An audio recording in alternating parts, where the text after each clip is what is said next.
दोस्तों एक बार फिर से सोशल मीडिया की कुछ वायरल खबरें आप लोगों के सामने लेकर आया हूं। खबरें दोस्तों बहुत बड़ी बड़ी आ रही हैं। उत्तर प्रदेश से, बहराइच से भी खबरें आ रही हैं। आज दोस्तों सरफराज और तालिब का एनकाउंटर कर दिया गया है, जो कि मुसलमान थे। इनका एनकाउंटर क्यों किया गया है, क्या वजह थी और ये कौन थे, क्यों इनका एनकाउंटर किया गया है, वो मैं आप लोगों को बता देता हूँ।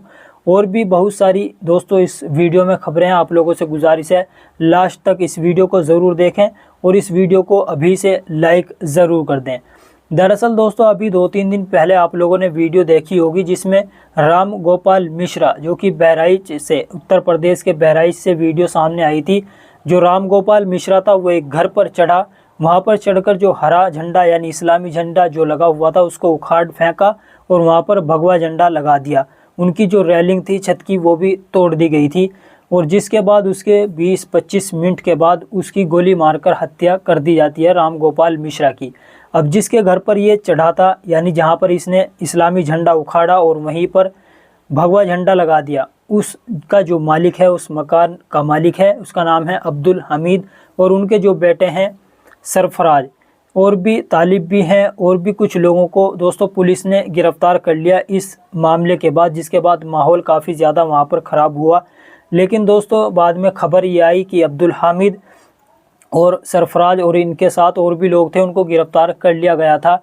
इनकी जो यानी सरफराज की जो बहन है, अब्दुल हामिद की जो बेटी है, उनकी वीडियो सोशल मीडिया पर काफ़ी वायरल हुई, जिसमें वो कह रही थी कि मेरे जो पिता हैं अब्दुल हामिद, मेरे जो भाई हैं सरफराज और तालिब, इनको गिरफ़्तार कर लिया गया है और मुझे डर है कि कहीं इनके साथ कोई अनहोनी ना हो जाए या फिर इनका एनकाउंटर ना कर दिया जाए। हालांकि दोस्तों पुलिस ने इस बात की जानकारी किसी को नहीं बताई थी। ऐसा खबरों के मुताबिक आया था कि उनको गिरफ़्तार किया गया है, ऐसी कोई जानकारी नहीं दी गई थी। और आज दोस्तों खबर आई वही हुआ जिसका डर था, सरफराज और तालिब का एनकाउंटर कर दिया गया। पुलिस के मुताबिक जानकारी ये दी जा रही है कि ये लोग नेपाल भागने की कोशिश कर रहे थे, जिसमें दोस्तों इनके पैर में गोली मारी गई है और इनको अस्पताल पहुंचाया गया। अब इनकी हालत सही बताई जा रही है। यानी आप समझिए दोस्तों किस तरह से मुसलमानों पर तुरंत कार्रवाई हो जाती है। अदालतें किस लिए हैं, यानी पुलिस किसी को भी उठाती है और एनकाउंटर कर देती है। सरफराज उर्फ रिंकू और मोहम्मद तालिम उर्फ सबलू, इनकी निशानदेही पे जब पुलिस की टीम नानपारा क्षेत्र में मर्डर वेपन की रिकवरी के लिए गई तो वहां पे इन्होंने मर्डर वेपन को लोडेड हालत में रखा हुआ था, जिसको लेकर पुलिस पर फायर किया गया। पुलिस ने अपनी आत्मरक्षा में जवाबी फायरिंग की, जिसमें इन दोनों को गोली लगी है। ये घायल हुए हैं, इनको उपचार के लिए पहुंचा दिया गया है और जो अन्य 3 अभियुक्त हैं उनको भी हमने हिरासत में ले लिया गया है। आज 5 को औपचारिक रूप से गिरफ्तार किया गया है। सभी के खिलाफ ठोस कार्रवाई की जाएगी। रासुका की कार्रवाई भी जल्द इनके विरुद्ध अमल में लाई जाएगी और अन्य जो अभियुक्त हैं उनकी तलाश भी जारी है। हमारी टीम्स ग्राउंड पे लगी हुई हैं। इन लोगों को गोली कहाँ मैम किसी जी अभी उपचाराधीन है, घायल है, मौत किसी की नहीं हुई है। उनकी जो वीडियो है, सरफराज की जो बहन है, उनकी वीडियो जो वायरल हुई थी उसमें वो कह रही थी, मैं आप लोगों को वीडियो ये आप स्क्रीन पर भी देख रहे हैं, इनका कहना था कि कल शाम 4 बजे यूपी एसटीएफ ने मेरे पिता अब्दुल हामिद, मेरे 2 भाई सरफराज और फ़हीम और उनके साथ एक और युवक को उठा ले गए। पुलिस ने मेरे पति और देवर को पहले ही उठा लिया था, उनके बारे में कोई जानकारी नहीं मिली है। मुझे डर है कि कहीं उनका एनकाउंटर ना कर दिया जाए और आज वही हुआ दोस्तों, खबर वही सामने आई, सरफराज और तालिब का एनकाउंटर कर दिया गया है।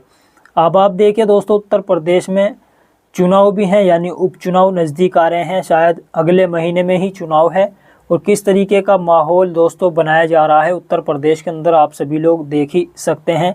और बहराइच में जिस तरीके का माहौल बना, दुर्गा माता विसर्जन के लिए जो है वो रैली निकाली जा रही थी और वहाँ पर मुस्लिम के मोहल्ले में जाकर गाने बजाए जा रहे थे, आपत्तिजनक गाने थे, जिनको मैं आप लोगों को यहाँ पर उनके जो वर्ड्स हैं वो मैं आप लोगों को यहाँ पर बता भी नहीं सकता। बहराइच वाले मामले की इस घटना पर असदुद्दीन ओवैसी साहब क्या लिखते हैं आप स्क्रीन पर देखिए। ओवैसी साहब ने लिखा, बहराइच हिंसा के आरोपियों का पुलिस से एनकाउंटर का सच जानना मुश्किल नहीं है। योगी की ठोक देंगे नीति के बारे में सब जानते हैं। अगर पुलिस के पास इतना सबूत होता तो आरोपियों को कानूनी सज़ा दिलाने की कोशिश होती।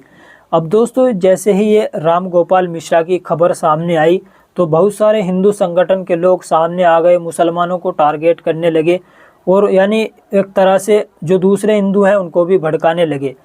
अब इसके बाद दोस्तों पोस्टमार्टम रिपोर्ट जब आई राम गोपाल मिश्रा की, उसके बाद एक अलग ही प्रोपेगेंडा चलाया गया गोदी मीडिया के द्वारा, जिसमें बताया गया कि गोपाल मिश्रा को तड़पा तड़पा कर मारा गया है।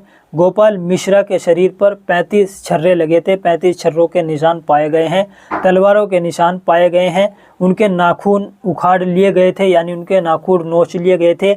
इस तरह से दोस्तों गोदी मीडिया की तरफ से चलाया गया कि राम गोपाल मिश्रा को तड़पा तड़पा कर मारा गया है, यानी एक तरह से जो दूसरे हिंदू हैं उनको भड़काने की कोशिश की गई। जबकि दोस्तों ये सरासर फेक न्यूज़ थी, फर्जी पोस्टमार्टम रिपोर्ट इनके पास आई होगी और उसी को चलाना शुरू कर दिया, एक तरह से फेक न्यूज़ फैलाई गई।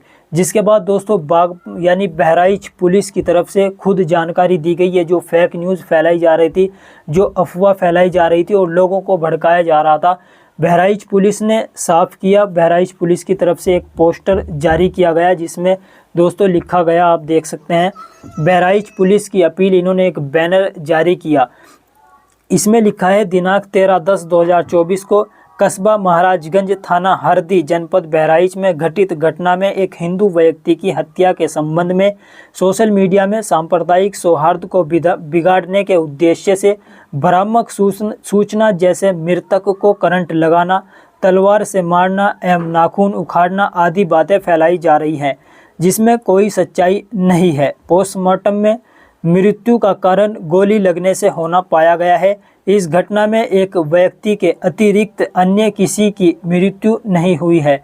अतः सभी से अनुरोध है कि सांप्रदायिक सौहार्द को बनाए रखने के लिए अफवाहों पर ध्यान न दें व भ्रामक सूचनाओं को प्रसारित न करें। सोशल मीडिया सेल जनपद बहराइच, ये बहराइच पुलिस की तरफ से एक पोस्टर जारी किया गया था, जिसमें जो लोग दोस्तों भड़काऊ पोस्ट डाल रहे हैं, दूसरे लोगों को भड़का रहे हैं और जो जानकारियां दी जा रही है कि 35 छर्रों के निशान पाए गए हैं, तलवारों से उसको नोचा गया है, उसके नखून उखाड़ दिए गए हैं दोनों पैरों के। इस तरह से गोदी मीडिया भी इसमें शामिल है। गोदी मीडिया भी फेक न्यूज़ फैलाकर लोगों को दोस्तों भड़का रहा था, जिसके बाद बहराइच पुलिस ने आकर जानकारी दी और ये भी कहा कि कोई भी अगर इस तरह से पोस्ट करता हुआ पाया गया तो उसके खिलाफ सख्त कानूनी कार्रवाई की जाएगी। अब इसी को लेकर दोस्तों वारिस पठान भी सामने निकल कर के आए हैं। बहराइच के अंदर जो कुछ हुआ उसको लेकर वारिस पठान MIM के जो नेता हैं वो क्या कुछ कह रहे हैं वो भी आप लोग ज़रा सुन लीजिए। देश संविधान से चलेगा, कायदे कानून से चलेगा, रूल ऑफ लॉ से चलेगा। योगी की ठोक डालूंगा वाली पॉलिसी से नहीं चलेगा। ये प्योर असंवैधानिक है, जिसका नतीजा देखिए क्या हुआ। आज उत्तर प्रदेश के अंदर फिर 2 जन का एनकाउंटर, 2 जन के पैर में गोली मार दी। अब यही आशंका जताई थी कल, तो वीडियो वायरल है सब तरफ।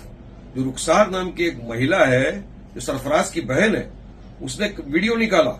उसमें उसने कहा है कि 4:30 बजे यूपी की STF हमारे घर आई, वहां से मेरे पिता अब्दुल हामिद साहब को, मेरे भाई सरफराज को और फहीम को उठा के ले गई। अब उनको कहां ले गई, किधर ले गई, किसकी कस्टडी में वो है, किस हाल में, कुछ किसी को पता नहीं है। उन्होंने रिक्वेस्ट किया देश के प्रधानमंत्री को, योगी आदित्यनाथ जी को, कि भाई आप इंश्योर करिए कि इनकी हत्या ना हो जाए, हमको डर लग रहा है कि कुछ इनके साथ गलत हो सकता है। और अब ये हो गया, तो किस दिशा में हम देश को लेके जाना चाहते हैं। अब देखिए एक बात, जो किसी को कायदा कानून अपने हाथ में लेने का अधिकार नहीं है। अगर किसी ने गोली मारी है राम गोपाल मिश्रा को, गलत है, कायदा है, कानून है, कोर्ट कचहरी, उसको आप वहां पे ले जाइए, जो सजा देना है कड़ी से कड़ी सजा दीजिए।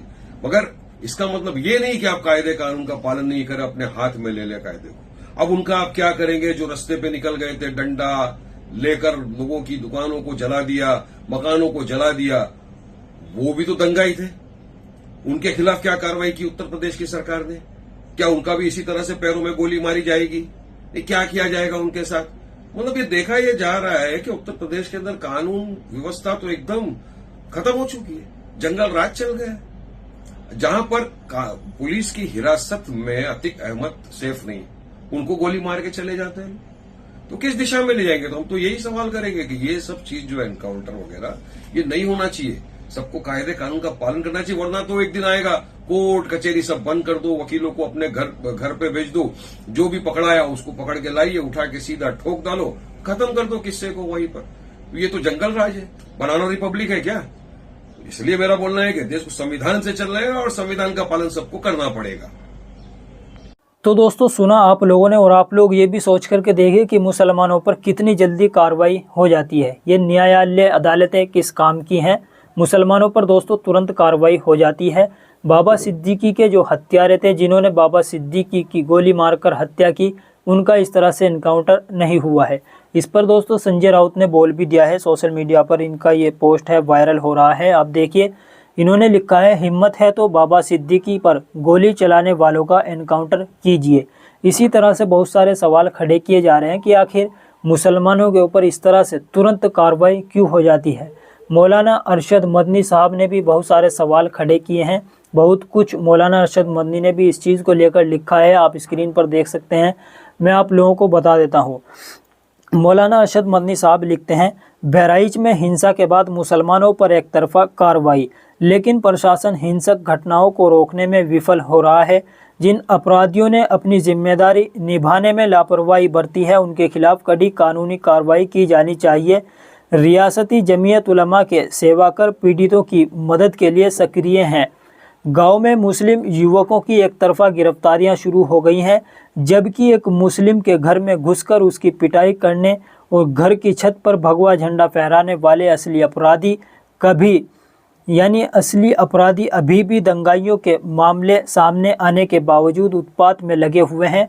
पुलिस प्रशासन उनके खिलाफ कोई कार्रवाई नहीं कर रहा है, सिर्फ मुसलमानों को निशाना बनाया जा रहा है। धर्म के आधार पर कोई भेदभाव नहीं किया जाना चाहिए और निर्दोष रूप से गिरफ्तार किए गए लोगों को तुरंत रिहा किया जाना चाहिए। इसी तरह से बहुत सारे सवाल खड़े किए जा रहे हैं। बहुत सारी वीडियोस सोशल मीडिया पर आ रही हैं, जो लोग अलग अलग बयान दे रहे हैं।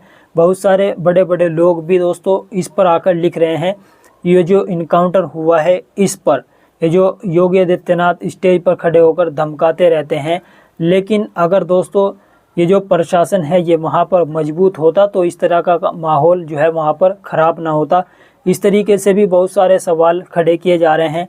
अब उत्तर प्रदेश के MIM के जो अध्यक्ष हैं शौकत अली साहब, उनका भी बयान सोशल मीडिया पर वायरल हो रहा है, उसी को लेकर ये भी आप लोग सुन लीजिए। बहराइच में सरफराज और मोहम्मद तालिब के साथ जो हुआ, जो उनका इनकाउंटर STF के द्वारा किया गया, सबसे पहले तो मैं इसकी निंदा करता हूँ।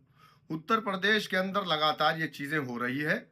उत्तर प्रदेश में अगर गन की बुनियाद पे आपको फैसले करने हैं तो फिर न्यायालय का क्या काम है। दूसरी चीज़ यह है कि कोई आदमी अगर किसी का मर्डर करेगा 70 किलोमीटर दूर ले जाकर के असलाह क्यों छुपाएगा। तीसरी चीज़ यह है कि पुलिस कहती है कि हमने अपने डिफेंस में गोली चलाई थी। अमिताभ यश जी ये कह रहे हैं कि 5 लोगों से हमारी मुठभेड़ हुई। मुठभेड़ कहाँ हुई, असलाह कहाँ बरामद कराने की। चौथी चीज़ ये है कि लड़की ने बयान दिया, जो सरफराज की बहन ने, कि हमारे घर से हमारे वालिद को, हमारे भाई को, एक व्यक्ति और को, 3 को लेकर के पुलिस वाले कल 4 बजे लेकर के गए। पूरी रात गायब थे, कोई स्टेटमेंट नहीं पुलिस का, कोई गिरफ्तारी पुलिस ने नहीं बताया। आप गिरफ्तारी तो पहले नहीं बताए, आप असलहे की बरामदगी बता दिए। बहरकैफ ये पूरी तरीके से फर्जी इनकाउंटर है जो हाफ इनकाउंटर किया गया है।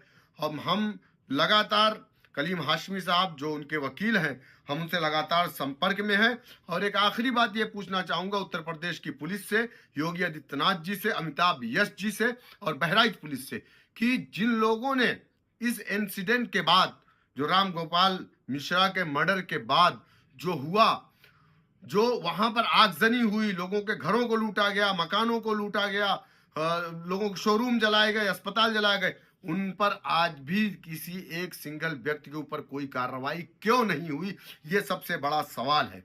क्या आप कार्रवाई धर्म, जात पात, समाज की बुनियाद पर कर रहे हैं? अगर ऐसा है तो ये गलत है। धर्म की बुनियाद पर इंसाफ नहीं होना चाहिए, इंसानियत की बुनियाद पर इंसाफ होना चाहिए। मैं एक बार पुनः फिर कह देना चाहूँगा कि ये जो इनकाउंटर हुआ है ये पूरी तरीके से फर्जी है और फर्जी है।